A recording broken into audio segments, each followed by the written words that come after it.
그래도 피는 꽃이라는 제목으로 말씀을 함께 나누도록 하겠습니다.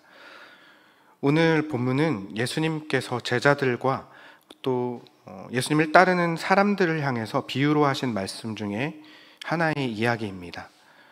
많이들 이 비유를 씨 뿌리는 자의 비유라고 부르고 있는데, 이 비유를 모르는 사람이 거의 없을 정도로 너무나 유명한 이야기입니다. 간단하게 내용은 이렇습니다. 한 농부가 씨를 뿌리려고 나가서 밭에 씨를 뿌리는데, 어떤 씨는 길가에, 또 어떤 씨는 돌밭에, 어떤 씨는 가시떨기밭에, 어떤 씨는 좋은 땅에 뿌려졌다. 길가에 뿌려진 씨는 새들이 와서 먹어버렸고, 돌밭에 뿌려진 씨는 싹이 나왔지만 뿌리가 얕게 내려서 햇빛에 싹이 말라버렸고, 또 가시떨기밭에 뿌려진 씨는 가시가 자라나서 햇빛을 가렸고, 좋은 땅에 떨어진 씨는 100배, 60배, 30배 결실을 맺었다라는 내용입니다. 우리는 이 비유에 대해서 깊게 생각해 보아야 이 비유를 통해서 하나님께서 무엇을 말씀하시려고 하는지 바르게 이해할 수 있습니다. 성경의 많은 이야기들과 예수님의 비유는 뭔가 숨겨진 이야기 같고 또 비밀스러워서 되게 어려운 것 같지만, 사실 성경의 모든 이야기, 그리고 예수님께서 말씀하시는 그런 말씀들, 비유들은 다 한 방향을 향하고 있습니다. 성경이 말씀하시는 것, 예수님의 비유가 가리키는 것이 무엇인지를 우리가 바르게 알면 오해하지 않을 수 있습니다. 우리가 설교 시간을 통해서 자주 들었던 것처럼 성경은 처음부터 끝까지 하나님에 대해 이야기하고 있습니다. 하나님이 어떤 분이신가에 대해서 설명하고 있고, 그 하나님이 우리를 어떤 존재로 여기시는지, 우리를 어떻게 다루어 가시는가에 대해서 이야기하는 것이 바로 성경입니다. 그래서 성경의 모든 이야기는 굉장히 복잡하고 또 어려운 이야기들처럼 보이지만 사실 아주 일관적이고 통일적으로 이어집니다. 그런데 많은 사람들이 성경을 세상을 살아가는 지혜, 아니면 바르고 정의로운 이야기, 또는 복받을 수 있는 비결, 인생의 지침서 같은 내용 정도로 여기고, 하나님은 그런 해답이나 방법을 제시하는 존재 정도로만 여기기 때문에 내 목적과 수단을 이루기 위한 도구로 대하고, 또 하나님의 말씀도 그렇게 본다는 겁니다. 오늘 예수님의 이 비유도 똑같습니다.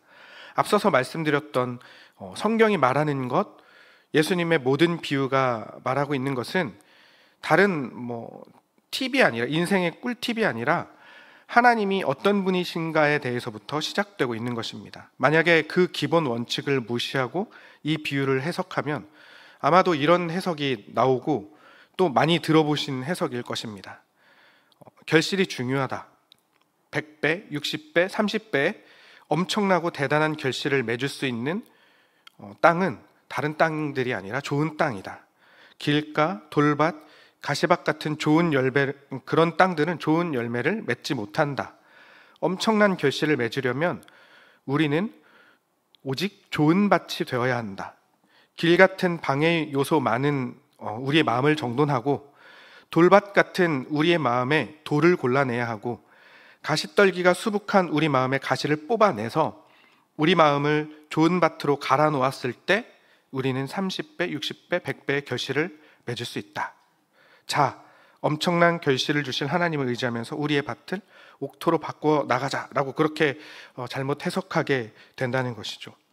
하지만 말씀드렸듯이 예수님의 이 비유는 어떤 정답을 맞추는 것으로 그치는 것이 아닙니다. 예수님의 비유는 단순히 정답을 찾는 문제풀이 방식과 전혀 다르게 말씀하십니다. 우리가 흔히 생각하는 시험 문제처럼 이것이냐 저것이냐를 묻는 문제가 아니고, 옳으냐 그르냐, 오른쪽을 선택해서 실패를 피해야 한다라고 그렇게 이분법으로 옳고 그름을 나눠서 결론을 내리도록 하시는 말씀이 아니라는 겁니다. 예수님의 말씀은 언제나 사람을 단순한 분류 속에 가두기보다는 하나님께서 지금 일하고 계신 자리를 바라보게 하는 데에 목적이 있습니다. 그래서 예수님께서 이 씨 뿌리는 자의 비유를 통하여서 말씀하신 것도, 네가 이 네 가지 땅 중에서 어느 쪽이냐, 어느 쪽을 선택해야 하겠느냐라고 그렇게 문제를 내고 정답을 맞추는 이야기가 아니라는 겁니다. 어떤 땅이 되어야 한다라는 그런 이야기가 아니라는 거죠. 비유가 던지는 질문은 이분법적인 선택지를 강요하지 않습니다. 단지 하나님이 어떤 분이신지를 더 깊이 생각하고 그 하나님 앞에 우리는 어떻게 서야 하는지를 더 생각해 보게 하는 말씀인 것 뿐입니다.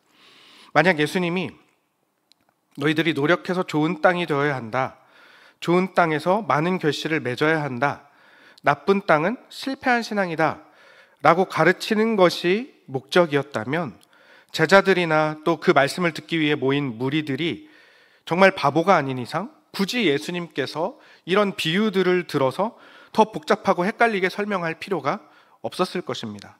그냥 단도직입적으로 복받는 좋은 결과를 만들려면 너희들이 이런 일들을 해야 한다, 좋은 사람이 되어야 한다라고 직설적으로 가르쳐 주시는 편이 그 사람들도 헷갈리지 않고 더 효율적이었을 것입니다. 비유로 말하지 않고 그냥 정답을 말해도 다 알아들을 만한 내용이기 때문입니다. 하지만 예수님이 굳이 이 비유를 통해서 하고 싶으신 이야기는 밭의 컨디션이나 몇 배의 결실이 중요해서 그것이 이 예수님이 하신 말씀의 주제가 못 된다는 것입니다. 말씀드렸듯이 하나님이 어떤 분이신지를 말씀하시는 것입니다. 비유를 통해 씨 뿌리는 자에 대해서 제대로 이해하기를 바라시면서 말씀하시는 것입니다. 만약 밭의 상태나 또 맺을 결실이 우리가 함께 읽은 이 본문의 비유의 핵심이었다면 비유로 말할 필요조차 없었을 것이고, 또 오히려 이 비유를 씨 뿌리는 자의 비유가 아니라 밭의 비유, 결실의 비유라고 해야지 씨 뿌리는 자의 비유라고 부를 필요가 없는 것입니다. 노력해서 좋은 땅이 되자라는 말이 아니고 나쁜 땅은 실패한 신앙, 좋은 땅은 성공한 신앙이라는 틀에 또 끼워 맞춰서도 안 되는 것입니다. 오늘 본문의 이 비유도 예수님의 다른 비유와 같이 완전히 하나님에 대한 이야기입니다. 어떤 결실이나 땅에 대한 이야기가 아니라는 거죠. 예수님이 들려주신 씨 뿌리는 자의 비유는 당시에 예수님이 말씀을 전하시는 그 당시 팔레스타인의 농업 현실에서 비롯된 이야기입니다. 지금의 농사를 상상해 보면 어떤 일정한 밭이 있겠죠. 그 밭을 그 땅을 먼저 이렇게 부드럽게 갈아엎고 정리한 뒤에 거기에 씨를 뿌리거나 묘목을 심는 방법이 일반적인 농사 방법입니다. 하지만 그 당시의 농사 방법은 경작할 땅과 그 주변에 먼저 씨를 넉넉히 뿌리는 방법이었습니다. 그러니까 지금처럼 정확히 구역이 정해져 있고 그곳을 다 갈아엎어 놓은 다음에 준비를 다 해놓은 다음에 씨를 정확하게 뿌리는 것이 아니라 어느 정도의 땅에 그냥 먼저 씨를 넉넉하게 흩어서 뿌리는 것입니다. 그 다음에 땅을 쟁기로 갈아엎어서 위에 뿌려진 땅을 갈아엎으면서 흙으로 덮는 방식을 썼습니다. 그렇기 때문에 흩뿌린 씨앗은 자연스럽게 길가에도 떨어지고 돌밭에도 떨어지고 가시덤불 속에도 그리고 좋은 땅에도 떨어졌습니다.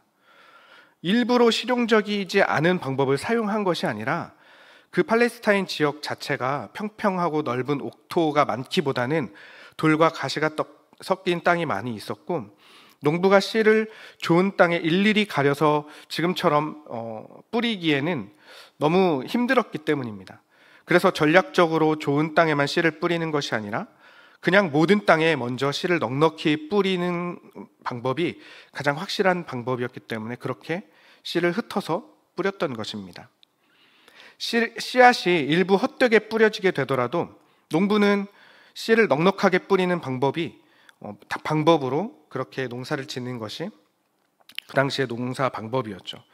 예수님은 하나님이 어떤 분이신지를 당시의 농부가 씨를 뿌리는 모습을 통해서 설명하시려는 것입니다. 씨 뿌리는 자는 땅을 가리지 않고 씨를 뿌립니다. 싹이 안 나고 꽃이 피지 못할 것을 두려워서 씨를 못 뿌리는 것이 아니라, 그리고 어느 정도 준비가 다 된 땅에 확실한 열매를 맺기 위하여서 그곳에만 씨를 뿌리는 것이 아니라 어느 곳에도 씨앗이 심길 수 있도록 그리고 그곳에서 꽃을 피울 수 있도록 씨를 뿌리고 있는 모습을 들어서 예수님은 말씀을 하고 계신 거죠. 여기서 중요한 한 가지는 밭은 스스로 좋은 밭이 될 수 없다는 것입니다. 이것을 모를 때 우리는 이 비유를 보면서 이렇게 생각했습니다. 아, 나는 이 네 가지 땅 중에 어디에 속할까?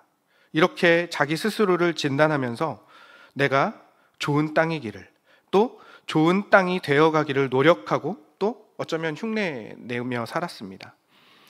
그런데 예수님은 우리에게 너희가 길가나 돌밭이나 가시덤불 같은 땅이 될래? 아니면 좋은 땅이 되어서 많은 결실을 맺을래? 라고 그렇게 선택지를 주시는 것이 아닙니다. 오히려 예수님은 우리가 어떤 땅인지 진단서를 내밀고 계신 것입니다. 우리의 상태가 네 종류의 땅 중 하나가 아니라 그냥 본질적으로 나쁜 땅이라고 진단 내리시는 것입니다. 그러니까 너 어떤 땅이 될래? 라고 선택지를 내미는 것이 아니라 너희는 본질적으로 나쁜 땅이야 라고 진단을 내리시는 것입니다. 너희는 모두 길가, 돌밭, 가시덤불과 같은 나쁜 땅이야. 너희는 소망 없는 존재였어 라고 말씀하시는 것입니다. 한마디로 너희 스스로는 아무것도 할 수 없는 존재야 라고 말씀하시는 것입니다. 우리 스스로 우리 마음의 상태를 바꿀 능력이 없고 좋은 열매를 맺을 실력이 없다는 것을 가르쳐 주시는 것이죠. 아무것도 할 수 없는 존재, 선한 것은 만들어낼 수 없는 전적으로 나쁜 땅이 우리라고 말씀하시는 것입니다. 이게 세상에서 말하는 인간이라는 존재의 다른 이해이고 다른 해석입니다. 성경은 인간이 만들어내는 모든 것은 우리를 살릴 수 없는 것, 소망 없는 것들이라고 말하지만 세상은 스스로 뭐든지 만들 수 있다고 그렇게 말을 합니다. 그렇게 말하면서 세상은 눈에 보이는 것들이 소망이 될 수 있어 라고 그렇게 우리를 속이고 그 거짓말을 절대 들키지 않게 하려고 했습니다. 여러 좋은 말들로 우리를 유혹하죠. 각자의 인생은 자기의 것이야. 인생의 주인이 자기가 원하고 바라는 대로 사는 것이 인생의 주인으로서 사는 것이야. 너희가 만들어가는 삶이 너를 더 강하고 더 멋지고 더 일어서게 할 거야 라고 그렇게 말합니다. 각자의 삶의 주인이 될 충분한 자격이 있어 라고 그렇게 말하죠. 그래서 사람들은 자기가 정말 그 세상의 속임수에 속아서 자기가 주인인 줄 착각하면서 저마다 자기 인생을 어떻게 하면 더 화려하고 빛나게 보일까를 고민하고 치장하면서 한평생을 살아갑니다. 그리고 돈이나 권력, 관계 같은 각자의 안전장치를 하나 둘씩은 갖고 있어야 지혜로운 자라고 그렇게 말하고 그 안전장치라고 하는 것들이 자기를 지켜줄 거라고 생각하고 믿으며 살아갑니다. 자기들이 만든 것들이 자기를 지킬 거라고 믿는 나름의 믿음을 가지고 살아가는 중입니다. 하지만 하나님은 우리가 하나님과 단절된 순간 그 즉시 소망 없는 존재였다는 것을 계속해서 말씀하십니다. 눈에 보이는 것들을 소망 삼게 하는 세상의 달콤한 말들은 모두 거짓말이라고 말씀하십니다. 하나님을 떠난 모든 인간은 우리의 힘과 노력으로는 하나님에게서만 흘러나오는 생명의 열매를 맺을 수 없는 나쁜 땅이 되어버린 것이죠. 하지만 나쁜 땅이 되어버린 우리에게 예수님은 야, 너 소망 없는 존재야, 너 이제 끝이야 라고 그렇게 절망을 선포하시기 위해서 이 말씀을 하신 것이 아닙니다. 너는 소망 없는 존재야 에서 끝나는 말씀이 아니라는 거죠. 오히려 너희 힘으로는 안 돼, 하나님이 하셔 라고 말씀하시는 하나님을 바라보라는 소망의 말씀이 바로 이 말씀입니다.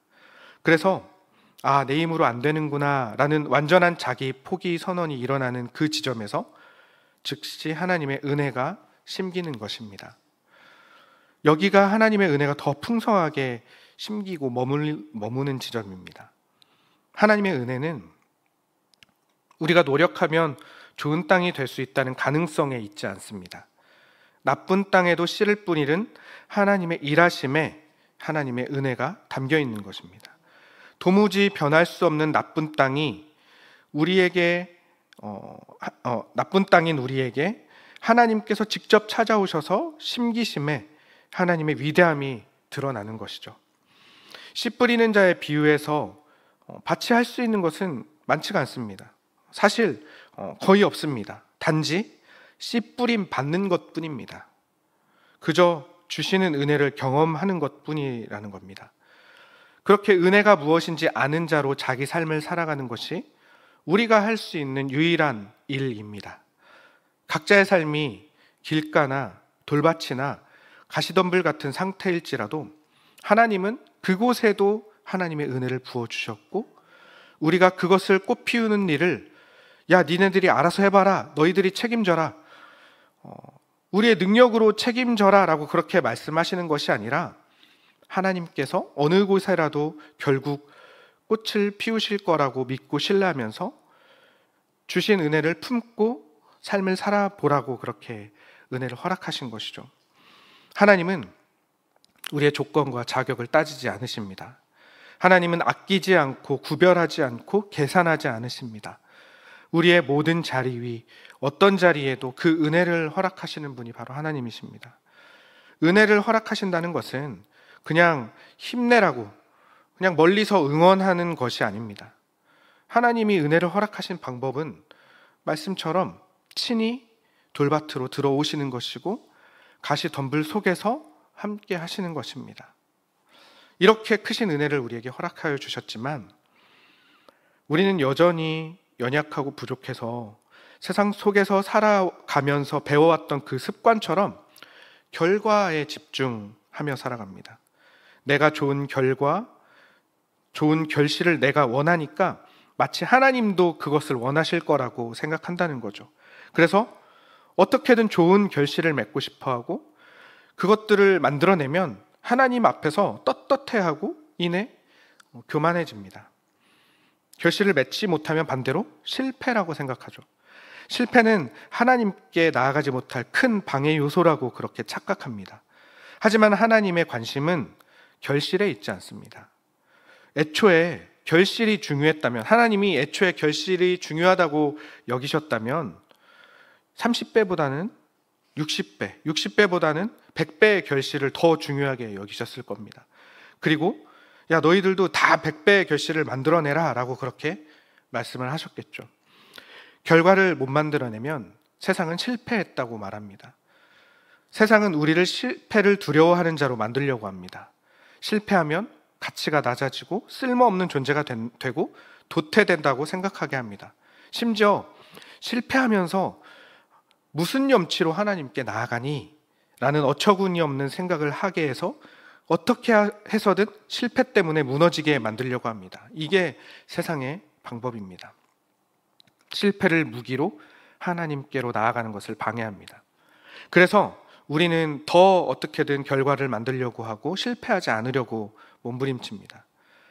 완전하지 못한 존재인 우리가 실패하고 무너지는 건 당연한 일인데, 어떻게 생각하면 당연한 일인데 실패하지 않으려고 하고, 그래서 들키지 않으면 실패하지 않은 것처럼 생각하면서 내 부족함을 감춰서라도 실패를 인정하려 하지 않습니다. 하지만 말씀을 통해서 우리의 상태가 어떤지, 하나님은 그런 우리를 어떻게 대하시는지 우리는 계속해서 보게 되죠. 소망 없는 우리들, 나쁜 땅과 같은 우리에게 행하시는 일들이 단순히 하나님께서 우리를 불쌍하게 보시고 몇 번의 기회를 더 줘보는 식의 테스트가 아니라는 것을 하나님 분명하고 지속적으로 외치십니다. 하나님은 우리가 부족하다고 실패했다고 버리지 않으십니다. 마치 오늘 이 말씀의 비유처럼 계속해서 씨를 뿌리고 땅을 갈아엎고 꽃을 피우도록 그렇게 일하십니다. 결실에만 관심이 있다고 말씀하지 않으십니다. 결실이 중요했다면 애초에 좋은 땅에만 씨를 뿌렸어야 정상입니다. 하지만 하나님은 밭의 상태가 중요하다고 하지 않으십니다.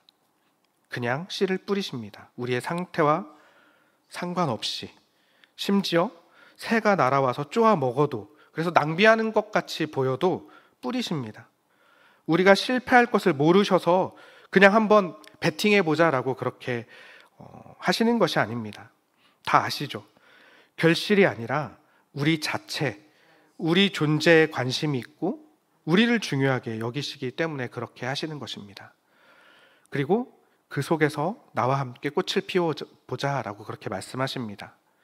그렇게 하나님은 우리를 실패의 자리로도 부르십니다. 어떤 자리에도 설 수 있는 자로 만들어 가시려고 하십니다. 그곳에서 두려움 없이 마음껏 하나님의 자녀로 살아갈 자들로 우리를 길러내기 위함이시죠. 그 하나님의 일하심을 의지해서 우리는 여러 시행착오를 겪어가며 살아갑니다. 실패가 무서워서 아무것도 못하는 자들로 살지 말고 실패 속에서도 하나님을 알아가는 인생을 살아보라고 말씀하십니다. 여러분, 기억하시기 바랍니다. 우리는 원래 나쁜 땅과 같은 자들이었고 질그릇과 같은 자들이었습니다. 그런데 하나님께서 그 나쁜 땅에도 씨를 뿌려주셨듯, 그리고 하찮고 초라한 질그릇에 보배를 담으셨듯이 정말 말도 안 되는 방식으로 하나님은 일하십니다. 우리의 상태와 상관없이 우리를 받아주셨고 우리에게 당신을 주셨습니다. 너희 안에 나를 심어라, 너희 안에 나를 담아라 라고 친히 자신을 내어주신 것입니다. 말씀을 정리하겠습니다. 하나님께서는 돌밭 같은, 가시덤불 같은 답없는 우리 인생 속에서도 기어코 꽃을 피우십니다. 하나님의 자녀다운 자들로 우리를 만들어 가십니다. 그래서 우리는 조금 더 뻔뻔해질 수 있습니다. 그래서 우리는 부족하지만 하나님의 자녀로 살아가기를 뻔뻔하게 다시 해보고 또 계속 시도해야 합니다. 시행착오를 경험해도 그 자리를 계속 살아가기를 다른 누구가 아니라 바로 하나님께서 원하시기 때문입니다. 하나님이 원하시는 것은 그것 하나입니다. 그래서 우리가 하나님의 오심과 은혜를 아는 자로 살아가길 바랍니다. 그에 합당한 자로 살아가려면 주시는 은혜가 당연하게 되어서도 안 되고 계속 생각하고 묵상하면서 우리 삶이 하나님을 더 깊이 알아가고 느끼며 살아가야 하는 겁니다. 실패 속에서도 하나님을 경험할 놀라운 길을 준비해 두셨으니 두려워하지 말고 하나님의 자녀로 살아가면 되는 것입니다. 우리가 잘 알고 있는 성경 속의 인물들도 다 그렇게 알지 못하고 이해하지 못하는 길을, 실패와 같은 길을 걸어갔습니다. 아브라함도 하나님께서 이삭을 바치라는 그 명령, 마치 세상이 무너지는 것 같고 여기서 망한 것 같고 실패한 것 같은 그런 명령처럼 느껴졌어도 하나님을 신뢰하면서 산을 올라갔습니다. 그래서 그 산에서 하나님의 예비하심을 보게 되었죠.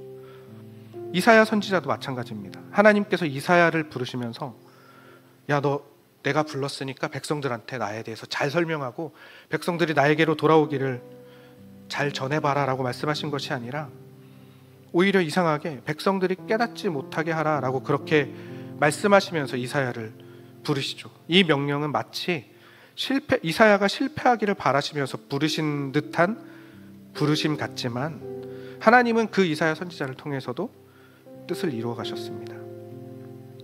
우리가 생각하기에 실패 같은 길 속에서도 만날 은혜가 있습니다.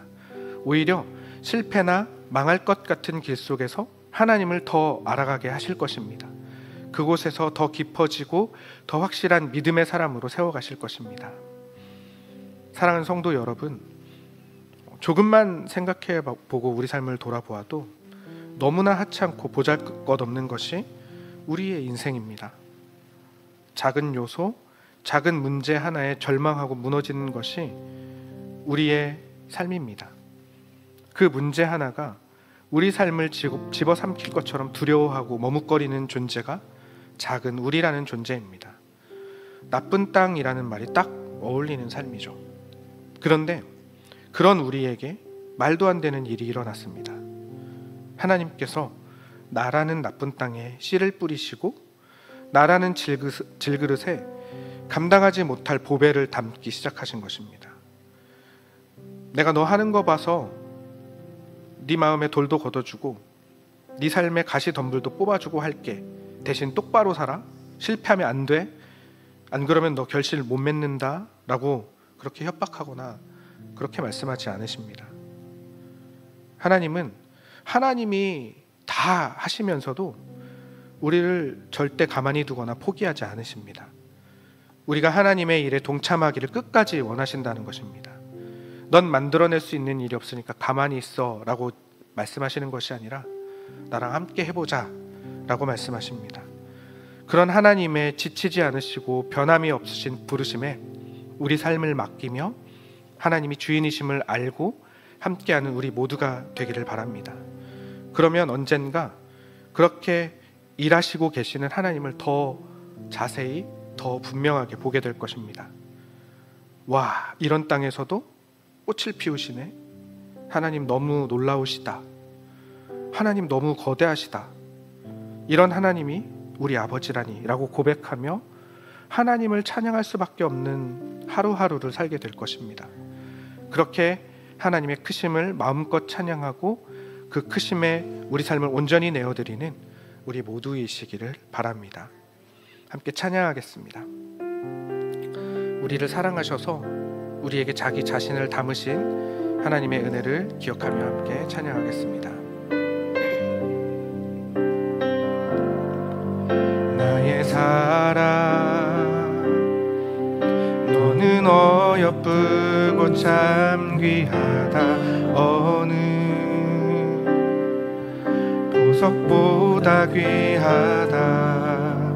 네가 사랑스럽지 않을 때 너를 온전히 사랑하고 너와 함께하려 내가 왔노라. 주의 사랑, 주의 사랑, 이 사랑은 결코 변치 않아. 모든 계절 돌보시네. 푸른 마르고 꽃은 시드나 주의 말씀은 신실해. 실수가 없으신 주만 말하라.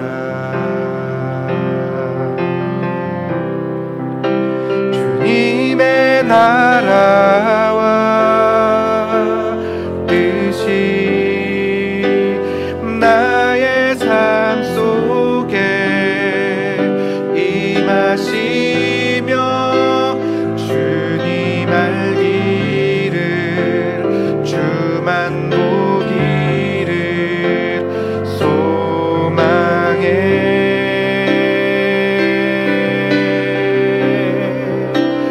거룩히 살아갈 힘과 두려움 없는 믿음 주실 나의 하나님. 완전한 사랑 찬양해. 주님의 나라와 뜻이, 주님의 나라와 뜻이 나의 삶 속에 임하시며 주님 알기를 주만 보기를 소망해.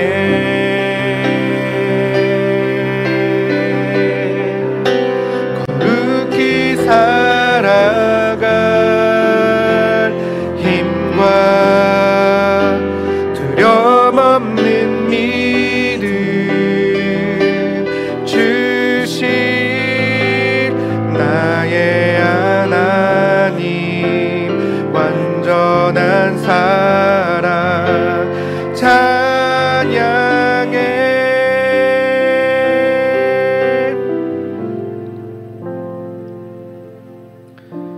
하나님 아버지, 오늘도 우리를 변함없이 부르시고 우리의 조건, 자격을 보지 않고 우리 자체로 사랑하시는 그 은혜에 감사드립니다. 세상에 헛되고 사라지는 것들에 매달리고 울고 웃는 우리의 연약함과 실패 속에서도 하나님이 유일하신 소망임을 계속해서 드러내시고 말씀하시고 보여주시는 하나님을 제대로 바라보며 붙잡는 우리 되기를 원합니다.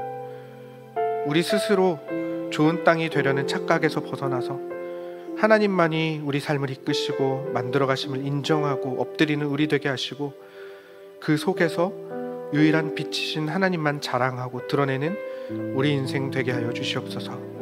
그렇게 행하실 하나님을 의지하며 예수 그리스도의 이름으로 기도드립니다. 아멘. 하늘에 계신 우리 아버지여, 이름이 거룩히 여김을 받으시오며 나라가 임하시오며 뜻이 하늘에서 이루어진 것 같이 땅에서도 이루어지이다. 오늘 우리에게 일용할 양식을 주시옵고 우리가 우리에게 죄 지은 자를 사하여 준 것 같이 우리 죄를 사하여 주시옵고 우리를 시험에 들게 하지 마시옵고 다만 악에서 구하시옵소서. 나라와 권세와 영광이 아버지께 영원히 있사옵나이다. 아멘.